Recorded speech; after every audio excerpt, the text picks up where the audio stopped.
ओम शांति। आज है 9 अप्रैल 2021 की साकार मुरली। पहले सुनते हैं मुरली की मुख्य पॉइंट्स। आज बाबा ने जास्ती याद में रहने का अटेंशन दिलाया। कहा, जो बच्चे अपने को ब्रह्मा कुमार कुमारी कहलाते हैं वह स्वयं को आत्मा जरूर निश्चय करें और घड़ी घड़ी यह याद करें कि मैं आत्मा बिंदी हूँ, यहाँ आकर पार्टधारी बना हूँ। मेरे अंदर 5 विकारों की कट चढ़ी हुई है। अभी आयरन एज में हूँ, अब मुझे गोल्डन एज में जाना है। इसलिए बहुत प्यार से एक बाप को याद करूँ। इस रीति से जब बाप को याद करेंगे तभी कट निकल पाएगी। फिर बाबा ने कहा, सृष्टि चक्र को जानने से इतना फायदा नहीं है जितना अपने को आत्मा निश्चय कर बाप को याद करने में फायदा है। यथार्थ विधि से कोई याद करे तो इन लक्ष्मी नारायण जैसे बहुत लवली बन जाएं। निरंतर याद में रहने वालों को ही सफलता मिलती है। सिर्फ वर्ल्ड की हिस्ट्री ज्योग्राफी समझने से माला का दाना नहीं बन सकते। माला का दाना बनेंगे याद से। आगे कहा, बहुत हैं जो अपने को ज्ञान में मियाँ मिट्ठू समझ लेते हैं, लेकिन योग ठीक नहीं होगा तो धर्मराज की सजाएं खाएंगे। सजा ना खाने का एक ही उपाय है, सिर्फ याद में रहना। बाबा ने कहा, खबरदार रहो, सिर्फ पंडित नहीं बनना। मूल बात है ही योग की। तुम्हें अच्छी रीति पढ़ाई पढ़नी है। पढ़ाई से ही मर्तबा मिलता है, खेल कूद से मर्तबा नहीं मिलेगा। यह भोग आदि लगाना भी खेल है। मुख्य बात है याद की। और लास्ट में बाबा ने कहा, जितना हो सके उठते बैठते देही अभिमानी बनने की मेहनत करनी है। देही अभिमानी बहुत शांत रहेगा, उसे स्मृति रहेगी, अब मुझे साइलेंस में जाना है, निराकारी दुनिया में जाकर विराजमान होना है। अब सुनते हैं महावाक्यों को विस्तार से। मुरली का सार। मीठे बच्चे, बाप समान लवली बनने के लिए अपने को आत्मा बिंदु समझ बिंदु बाप को याद करो। प्रश्न, याद में रहने की गुप्त हड्डी मेहनत हर एक बच्चे को करनी है। क्यों? उत्तर, क्योंकि याद के बिगर आत्मा पाप आत्मा से पुण्य आत्मा नहीं बन सकती। जब गुप्त याद में रहे, देही अभिमानी बने, तब विकर्म विनाश हो। धर्मराज की सजाओं से बचने का साधन भी याद है। माया के तूफान याद में ही विघ्न डालते हैं। इसलिए याद की गुप्त मेहनत करो, तभी लक्ष्मी नारायण जैसा लवली बन सकेंगे। गीत ओम नमो शिवाय। ओम शांति। यह महिमा है सबके बाप की। याद किया जाता है भगवान अर्थात बाप को। उन्हें मात पिता कहते हैं ना, गॉड फादर भी कहा जाता है। ऐसे नहीं सब मनुष्यों को गॉड फादर कहेंगे, बाबा तो उनको लौकिक बाप को भी कहते हैं। लौकिक बाप जिसको कहते हैं वह भी फिर पारलौकिक बाप को याद करते हैं। वास्तव में याद करने वाली आत्मा है जो लौकिक बाप को भी याद करती है। वह आत्मा अपने रूप को, ऑक्यूपेशन को नहीं जानती है। आत्मा अपने को ही नहीं जानती तो गॉड फादर को कैसे जानेगी? अपने लौकिक फादर को तो सब जानते हैं, उनसे वर्षा मिलता है, नहीं तो याद क्यों करें? पारलौकिक बाप से जरूर वर्षा मिलता होगा। कहते हैं ओ गॉड फादर, उनसे रहम क्षमा मांगेंगे क्योंकि पाप करते रहते हैं। यह भी ड्रामा में नोंद है। परंतु आत्मा को जानना और फिर परमात्मा को जानना, यह डिफ़िकल्ट सब्जेक्ट है। ईजी ते ईजी और डिफ़िकल्ट ते डिफ़िकल्ट। भले कितना भी साइंस आदि सीखते हैं, जिससे मून तक चले जाते हैं, तो भी इस नॉलेज के आगे वह तुच्छ है। अपने को और बाप को जानना बड़ा मुश्किल है। जो भी बच्चे अपने को ब्रह्मा कुमार कुमारी कहलाते हैं, वह भी अपने को आत्मा निश्चय करें। मैं आत्मा बिंदी हूँ, हमारा बाप भी बिंदी है, यह भूल जाते हैं। यह है डिफिकल्ट सब्जेक्ट। अपने को आत्मा भी भूल जाते तो बाप को याद करना भी भूल जाते। देही अभिमानी बनने का अभ्यास नहीं है। आत्मा बिंदी है, उनमें ही 84 जन्मों का पार्ट नूंधा हुआ है। जो मैं आत्मा भिन्न भिन्न शरीर ले पार्ट बजाती हूँ, यह घड़ी घड़ी भूल जाता है। मुख्य बात यही समझने की है। आत्मा और परमात्मा को समझने के सिवाय बाकी नॉलेज तो सबकी बुद्धि में आ जाता है। हम 84 जन्म लेते हैं, सूर्यवंशी चंद्रवंशी बनते हैं। यह चक्र तो बहुत सहज है, समझ जाते हैं। परंतु सिर्फ चक्र को जानने से इतना फायदा नहीं है जितना अपने को आत्मा निश्चय कर बाप को याद करने में फायदा है। मैं आत्मा स्टार हूँ, फिर बाप भी स्टार अति सूक्ष्म है, वही सद्गति दाता है। उनको याद करने से ही विकर्म विनाश होने हैं। इस तरीके से कोई भी निरंतर याद नहीं करते, देही अभिमानी नहीं बनते हैं। घड़ी घड़ी यह याद रहे, मैं आत्मा हूँ। बाप का फरमान है, मुझे याद करो तो विकर्म विनाश होंगे। मैं बिंदी हूँ, यहाँ पार्टधारी आकर बना हूँ। मेरे में 5 विकारों की कट चढ़ी हुई है। आयरन एज में है, अब गोल्डन एज में जाना है। इसलिए बाप को बहुत प्यार से याद करना है। इस रीति बाप को याद करेंगे तब कट निकल जाएगी। यह है मेहनत। सर्विस की लबार तो बहुत मारते हैं। आज यह सर्विस की बहुत प्रभावित हुए, परंतु शिव बाबा समझते हैं आत्मा और परमात्मा के ज्ञान पर कुछ भी प्रभावित नहीं हुआ। भारत हेवन और हेल कैसे बनता है, 84 जन्म कैसे लेते हैं, सतो रजो तमो में कैसे आते हैं, सिर्फ यह सुनकर प्रभावित होते हैं। परमात्मा निराकार है, यह भी समझ जाते हैं। बाकी मैं आत्मा हूँ, मेरे में 84 जन्मों का पार्ट भरा हुआ है। बाप भी बिंदी है, उनमें सारा ज्ञान है, उनको याद करना है। यह बातें कोई भी समझते नहीं। मुख्य बात समझते नहीं है। वर्ल्ड की हिस्ट्री ज्योग्राफी की नॉलेज बाप ही देते हैं। गवर्नमेंट भी चाहती है कि वर्ल्ड की हिस्ट्री ज्योग्राफी होनी चाहिए। यह तो उनसे भी सूक्ष्म बातें हैं। आत्मा क्या है, उनमें कैसे 84 जन्मों का पार्ट है, वह भी अविनाशी है।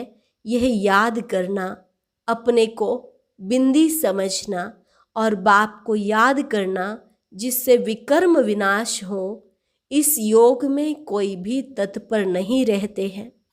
इस याद में रहें तो बहुत लवली हो जाएं। यह लक्ष्मी नारायण देखो कितने लवली हैं। यहाँ के मनुष्य तो देखो कैसे हैं। खुद भी कहते हैं हमारे में कोई गुण नहीं, हम जैसे मलेच्छ हैं, आप स्वच्छ हैं। जब अपने को आत्मा निश्चय कर बाप को याद करें तब सफलता मिले, नहीं तो सफलता बहुत थोड़ी मिलती है। समझते हैं हमारे में बहुत अच्छा ज्ञान है, वर्ल्ड की हिस्ट्री ज्योग्राफी हम जानते हैं, परंतु योग का चार्ट नहीं बताते हैं। मुश्किल कोई है जो इस अवस्था में रहते हैं, अर्थात अपने को आत्मा समझ बाप को याद करते हैं। बहुतों को अभ्यास नहीं है। बाबा समझते हैं कि बच्चे सिर्फ ज्ञान का चक्र बुद्धि में फिराते हैं।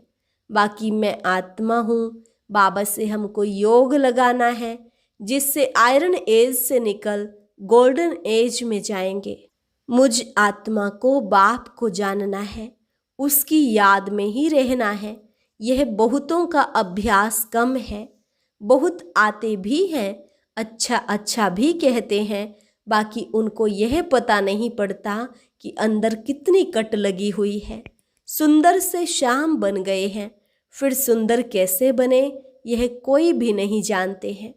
सिर्फ हिस्ट्री ज्योग्राफी जानने का काम नहीं है, पावन कैसे बने। सजा ना खाने का उपाय है सिर्फ याद में रहना। योग ठीक नहीं होगा तो धर्मराज की सजाएं खाएंगे। यह बहुत बड़ी सब्जेक्ट है जिसको कोई उठा नहीं सकते। ज्ञान में अपने को मियाँ मिठू समझ बैठते हैं, इसमें कोई शक नहीं। मूल बात है योग की। योग में बहुत कच्चे हैं, इसलिए बाप कहते हैं खबरदार रहो, सिर्फ पंडित नहीं बनना है। मैं आत्मा हूँ, मुझे बाप को याद करना है। बाप ने फरमान दिया है मन मना भव। यह है महामंत्र। अपने को स्टार समझ, बाप को भी स्टार समझो, फिर बाप को याद करो। बाप का कोई बड़ा रूप नहीं सामने आता है, तो देही अभिमानी बनने में ही मेहनत है। विश्व के महाराजा महारानी एक बनते हैं, जिनकी लाखों प्रजा बनती है। प्रजा तो बहुत है ना। हिस्ट्री ज्योग्राफी को जानना तो सहज है, परंतु जब अपने को आत्मा समझ बाप को याद करेंगे तब पावन बनेंगे। यह अभ्यास बड़ा डिफिकल्ट है। याद करने बैठेंगे तो बहुत तूफान विघ्न डालेंगे। कोई आधा घंटा भी एक रस हो बैठे बड़ा मुश्किल है, घड़ी घड़ी भूल जाएंगे। इसमें सच्ची सच्ची गुप्त मेहनत है। चक्र का राज जानना सहज है, बाकी देही अभिमानी हो बाप को याद करना यह मुश्किल कोई समझते हैं और उस एक्ट में आते हैं। बाप की याद से ही तुम पावन बनेंगे, निरोगी काया, बड़ी आयु मिलेगी। सिर्फ वर्ल्ड की हिस्ट्री ज्योग्राफी समझाने से माला का दाना नहीं बन सकते, दाना बनेंगे याद से। यह मेहनत कोई से पहुंचती नहीं है। खुद भी समझते हैं कि हम याद में नहीं रहते। अच्छे अच्छे महारथी इस बात में ढीले हैं। मुख्य बात समझाना आता ही नहीं है। यह बात है भी मुश्किल। कल्प की आयु इन्होंने बड़ी कर दी है। तुम 5000 वर्ष सिद्ध करते हो, परंतु आत्मा परमात्मा का राज कुछ भी नहीं जानते हैं, याद ही नहीं करते हैं। इसलिए अवस्था डगमगाती रहती है। देह अभिमान बहुत है। देही अभिमानी बने तब माला का दाना बन सके। ऐसे नहीं वर्ल्ड की हिस्ट्री ज्योग्राफी समझाते हैं इसलिए हम माला में नज़दीक आ जाएंगे, नहीं। आत्मा इतनी छोटी है, इसमें 84 जन्मों का पार्ट भरा हुआ है। इस बात को पहले पहले बुद्धि में लाना है, फिर चक्र को याद करना है। मूल बात है योग की। योगी अवस्था चाहिए। पाप आत्मा से पुण्य आत्मा बनना है। आत्मा पवित्र होगी योग से। योग बल वाले ही धर्मराज के डंडों से बच सकते हैं। यह मेहनत बड़ी मुश्किल कोई से होती है। माया के तूफान भी बहुत आएंगे। यह बहुत हड्डी गुप्त मेहनत है। लक्ष्मी नारायण बनना मासी का घर नहीं है। यह अभ्यास हो जाए तो चलते फिरते बाप की याद आती रहे, इसको ही योग कहा जाता है। बाकी यह ज्ञान की बातें तो छोटे छोटे बच्चे भी समझ जाएंगे। चित्रों में सब युग आदि लगे हुए हैं, यह तो कॉमन है। जब कोई भी कार्य शुरू करते हैं तो स्वास्तिका लगाते हैं। यह निशानी है सतयुग त्रेता द्वापर कलयुग की। बाकी ऊपर में है छोटा सा संगम युग। तो पहले अपने को आत्मा समझ बाप को याद करते रहेंगे, तभी वह शांति फैल सकती है। योग से विकर्म विनाश होंगे। सारी दुनिया इस बात में भूली हुई है आत्मा और परमात्मा के बारे में। कोई कहते परमात्मा हजारों सूर्य से तेजोमय है, परंतु यह हो कैसे सकता? जबकि कहते हैं आत्मा सो परमात्मा, फिर तो दोनों एक हुए ना। छोटे बड़े का फर्क नहीं पड़ सकता। इस पर भी समझाना है। आत्मा का रूप बिंदी है, आत्मा सो परमात्मा है तो परमात्मा भी बिंदी ठहराना। इसमें फर्क तो हो न सके। सब परमात्मा हो जाए तो सब क्रिएटर हो जाए। सर्व की सद्गति करने वाला तो एक बाप है ना, बाकी तो हर एक को अपना पार्ट मिला हुआ है। यह बुद्धि में बिठाना पड़े, समझ की बात है। बाप कहते हैं मुझे याद करो तो कट निकल जाएगी। यह मेहनत है। एक तो आधा कल्प देह अभिमानी हो रहे हो। सतयुग में देही अभिमानी रहते भी बाप को नहीं जानते, ज्ञान को नहीं जानते। इस समय जो तुमको नॉलेज मिलती है वह नॉलेज गुम हो जाती है। वहां सिर्फ इतना जानते हैं कि हम आत्मा एक शरीर छोड़कर दूसरा लेते हैं, पार्ट बजाते हैं। इसमें फिक्र की क्या बात है? हर एक को अपना अपना पार्ट बजाना है। रोने से क्या होगा? यह समझाया जाता है। अगर कुछ समझें तो शांति आ जाए। खुद समझेंगे तो औरों को भी समझाएंगे। बुजुर्ग लोग समझाते भी हैं, रोने से क्या वापस थोड़े ही आएंगे? शरीर छोड़ आत्मा निकल गई, इसमें रोने की क्या बात है? अज्ञान काल में भी ऐसे समझते हैं, परंतु वह यह थोड़े ही जानते हैं कि आत्मा और परमात्मा क्या चीज है। आत्मा में खाद पड़ी है, वह तो समझते आत्मा निर्लेप है। तो यह बहुत महीन बातें हैं। बाबा जानते हैं बहुत बच्चे याद में रहते नहीं हैं। सिर्फ समझाने से क्या होगा? बहुत प्रभावित हुआ, परंतु इससे उसका कोई कल्याण थोड़े ही हुआ। आत्मा परमात्मा की पहचान मिले तब समझें बरोबर हम उनके बच्चे हैं। बाप ही पतित पावन है, हमको आकर दुख से छुड़ाता है। वह भी बिंदी है, तो बाप को निरंतर याद करना पड़े। बाकी हिस्ट्री ज्योग्राफी जानना कोई बड़ी बात नहीं है। भल समझने लिए आते हैं, परंतु इस अवस्था में तत्पर रहे कि मैं आत्मा हूँ, इसमें ही मेहनत है। आत्मा परमात्मा की बात तो तुमको भी बाप ही आकर समझाते हैं। सृष्टि का चक्र तो सहज है। जितना हो सके उठते बैठते देही अभिमानी बनने की मेहनत करनी है। देही अभिमानी बहुत शांत रहते हैं, समझते हैं मुझे साइलेंस में जाना है, निराकारी दुनिया में जाकर विराजमान होना है। हमारा पार्ट अभी पूरा हुआ। बाप का रूप छोटा बिंदी समझेंगे, वह कोई बड़ा लिंग नहीं है। बाबा बहुत छोटा है, वही नॉलेजफुल सर्व के सद्गति दाता है। मैं आत्मा भी नॉलेजफुल बन रहा हूँ। ऐसा चिंतन जब चले तब उच्च पद पा सके। दुनिया भर में कोई आत्मा और परमात्मा को नहीं जानते। तुम ब्राह्मणों ने अब जाना है, सन्यासी भी नहीं जानते, ना आकर समझेंगे। वह तो सब अपने अपने धर्मों में ही आने वाले हैं। हिसाब किताब चुकतू कर चले जाएंगे। तुमको ही यह मेहनत करने से बाप से वर्षा मिलेगा। अब फिर देही अभिमानी बनना है। दिल तो आत्मा में है ना, आत्मा को ही दिल बाप से लगाना है। दिल शरीर में नहीं है। शरीर के तो सब स्थूल ऑर्गन्स हैं। दिल को लगाना यह आत्मा का काम है। अपने को आत्मा समझ फिर परमात्मा बाप से दिल लगानी है। आत्मा बहुत सूक्ष्म है।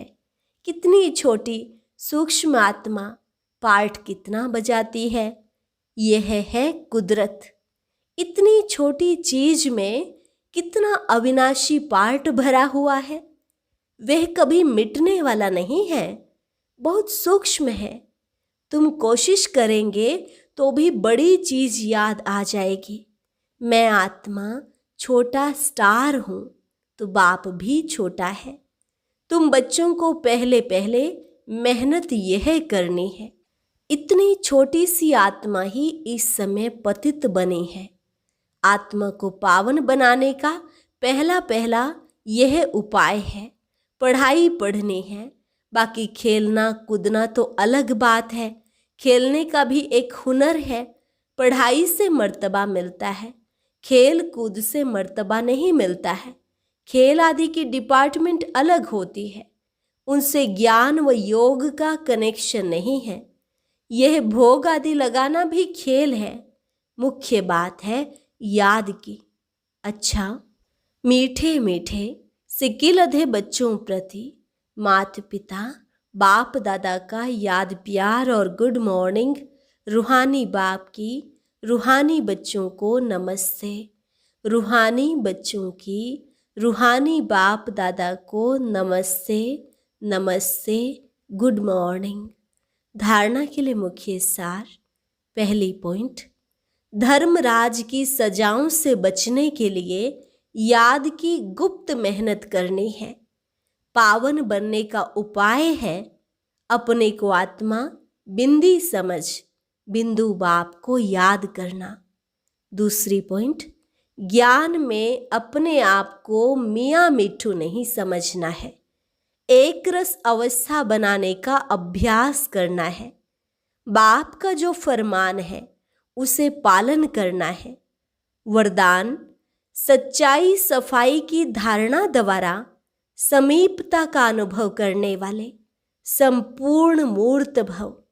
सच्चाई सफाई की धारणा द्वारा समीपता का अनुभव करने वाले संपूर्ण मूर्त भव। सभी धारणाओं में मुख्य धारणा है सच्चाई और सफाई। एक दो के प्रति दिल में बिल्कुल सफाई हो। जैसे साफ चीज में सब कुछ स्पष्ट दिखाई देता है, वैसे एक दो की भावना भाव स्वभाव स्पष्ट दिखाई दे। जहाँ सच्चाई सफाई है वहाँ समीपता है। जैसे बाप दादा के समीप हो, ऐसे आपस में भी दिल की समीपता हो। स्वभाव की भिन्नता समाप्त हो जाए, इसके लिए मन के भाव और स्वभाव को मिलाना है।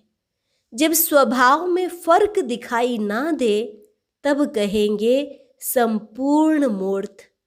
स्लोगन, बिगड़े हुए को सुधारना यह सबसे बड़ी सेवा है। बिगड़े हुए को सुधारना यह सबसे बड़ी सेवा है। अच्छा, ओम शांति। आज हम सुनेंगे कि बाप दादा ने सुबह उठते ही सबसे पहले हमें किस कार्य का डायरेक्शन दिया है।